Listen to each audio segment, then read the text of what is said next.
Señor esté con ustedes. Proclamación del Santo Evangelio según San Juan.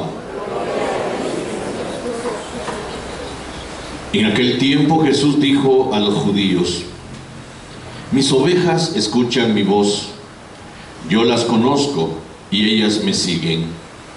Yo les doy la vida eterna y no perecerán jamás. Nadie las arrebatará de mi mano. Me las ha dado mi Padre, y Él es superior a todos. El Padre y yo somos uno. Palabra del Señor. Siéntense, por favor, un momentito. Tradicionalmente, el cuarto domingo de la Pascua evidencia esta figura de Jesús buen pastor, y por eso recibe esta denominación, Domingo del Buen Pastor. Entremos en la lógica del trozo del Evangelio que escuchamos, porque así es como comprendemos por qué Jesús usa esta figura, esta analogía para identificarse Él. Capítulo 10 de San Juan.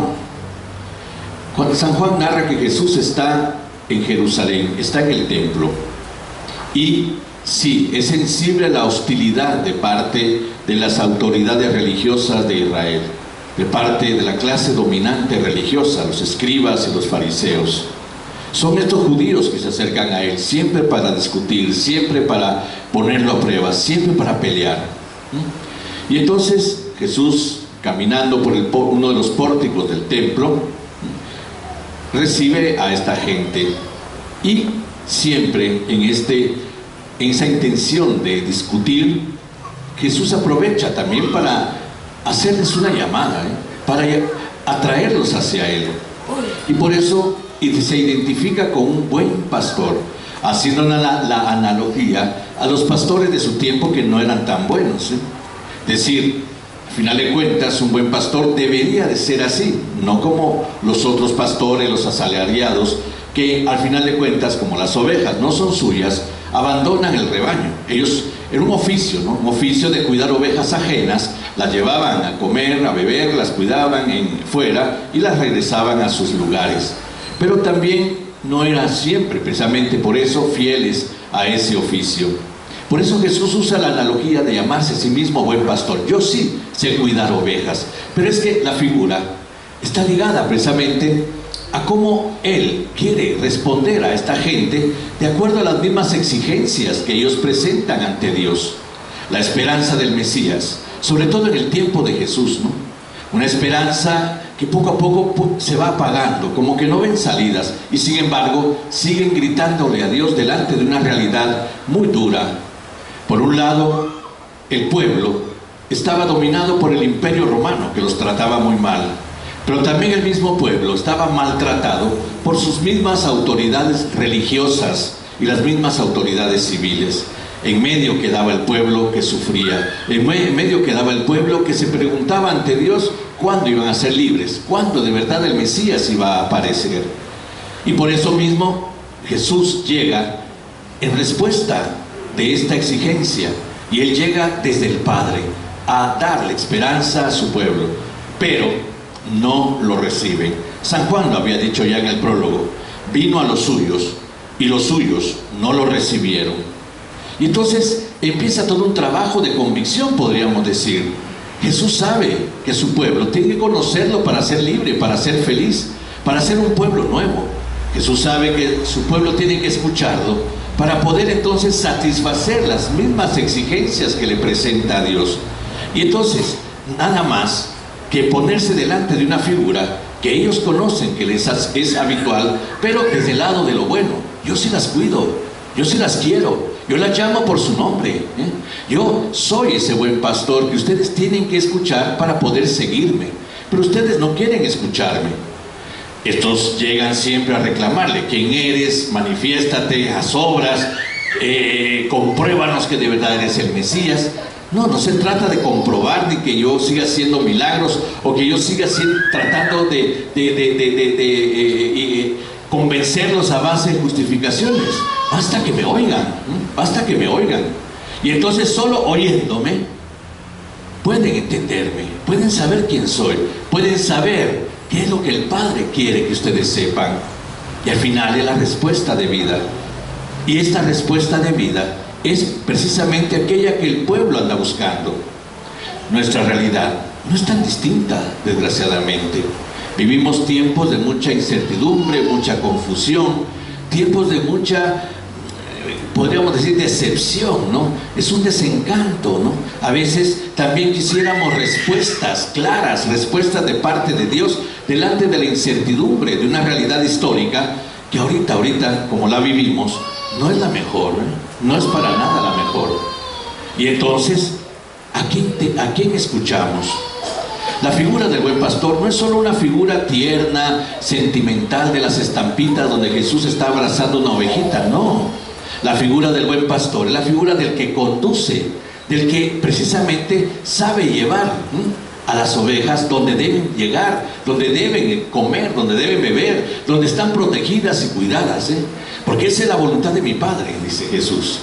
Y entonces habla de amor, habla del amor del Padre, habla de cuánto de verdad el Padre nos quiere, que al final de cuentas, por eso envía al Hijo. Lo escuchamos hace 2 semanas, entre semana. Tanto amó Dios al mundo que le envía a su propio Hijo. Desde esa profundidad tremenda del amor de Dios, es que Jesús quiere que lo escuchen, porque solo escuchándolo, lo conocen, y solo conociéndolo, van a tener confianza en Él.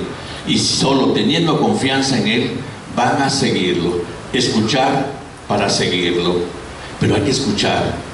No es solo un Jesús de devociones, pues. No es solo un Jesús de estampitas. No es solo Jesús, pues, de una estructura religiosa. No. Es un Jesús que precisamente viene a ser la respuesta del Padre a las inquietudes del hombre.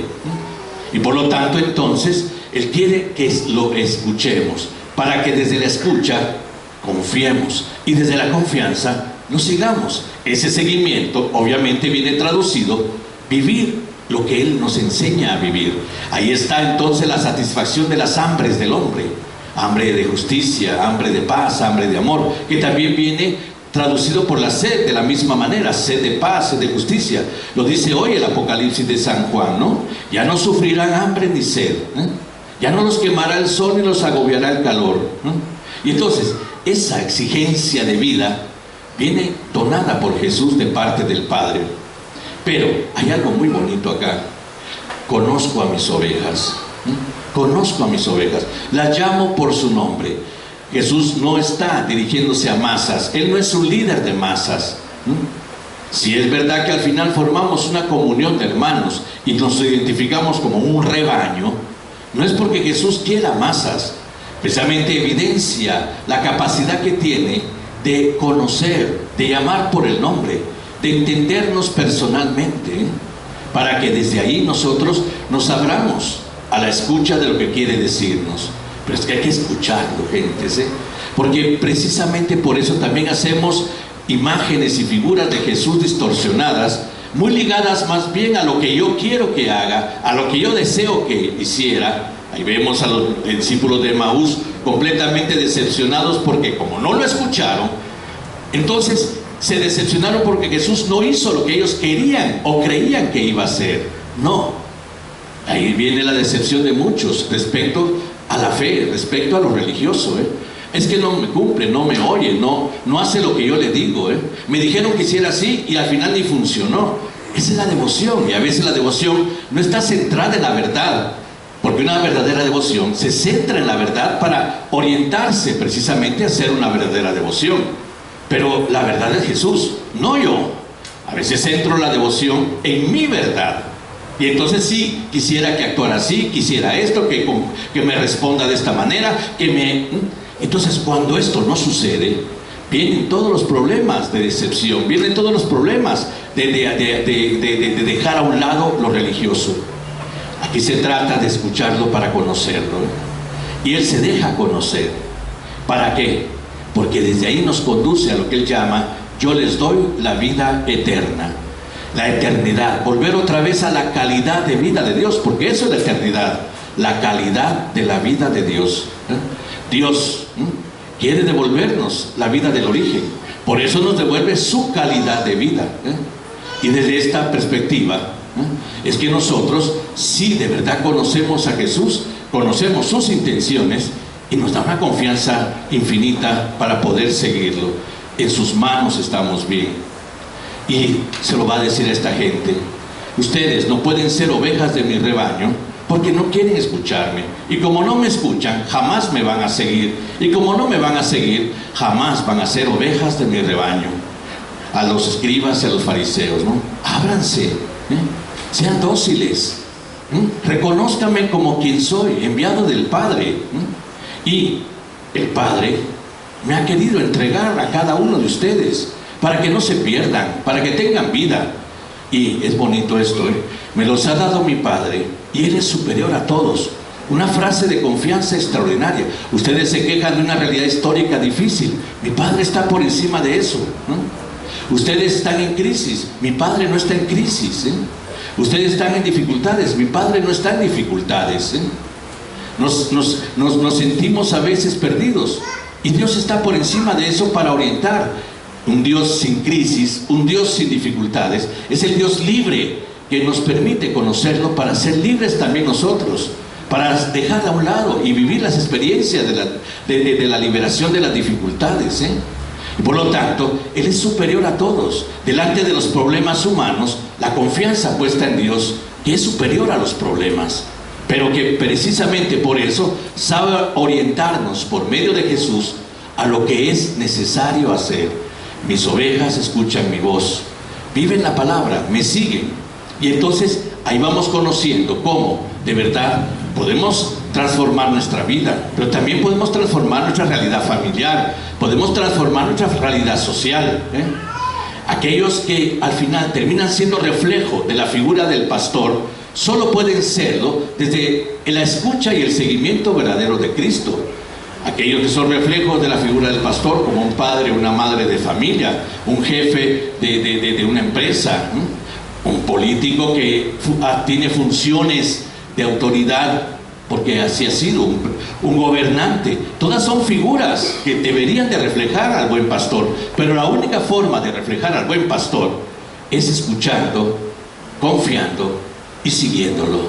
El seguimiento es la vida que nosotros precisamente vamos identificando con la vida de Cristo para hacernos como Cristo, y entonces vamos a ser libres, vamos a tener un concepto de vida distinto, vamos de verdad, como dice el Apocalipsis, a no tener más hambre ni sed. La justicia y la paz pueden construirse desde el seguimiento de Cristo. La verdadera felicidad es una realidad desde el seguimiento de Cristo, pero hay que escucharlo para seguirlo.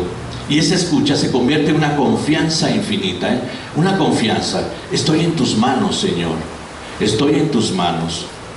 Por eso pues la figura del buen pastor que utiliza Jesús ahora solo quiere decirnos claramente que podemos confiar en Él. Basta, que podemos confiar en Él, seguirlo a Él es la mejor opción que podemos hacer, que identificarnos con Él es lo mejor que podemos hacer por nuestra vida, y por lo tanto es vivir una experiencia diaria que desde el conocimiento que nos da la escucha de Jesús nos hace ser personas cada vez mejores, nos hace ser personas cada vez más libres, nos hace ser personas cada vez con más cercanía a la felicidad. Y entonces sí, entenderemos esa figura tierna, esa figura amorosa de Jesús. Las llamo por su nombre, yo las conozco, sé quiénes son, sé de sus dificultades, sé de sus problemas, sé de sus crisis, sé de sus inquietudes, sé de sus miedos, yo lo sé, por eso necesito que escuchen mi voz para poder seguir detrás de mí, y siguiendo detrás de mí precisamente van a tener la satisfacción delante de todas estas dificultades. No habrá más hambre, no habrá más sed. Y quienes en realidad viven esta experiencia son aquellos que comprueban el verdadero sentido de una fe que nace del resucitado, que confirma lo que hoy está diciéndole a estos judíos, pero también nos lo está diciendo a nosotros. Vamos a confirmar nuestra fe.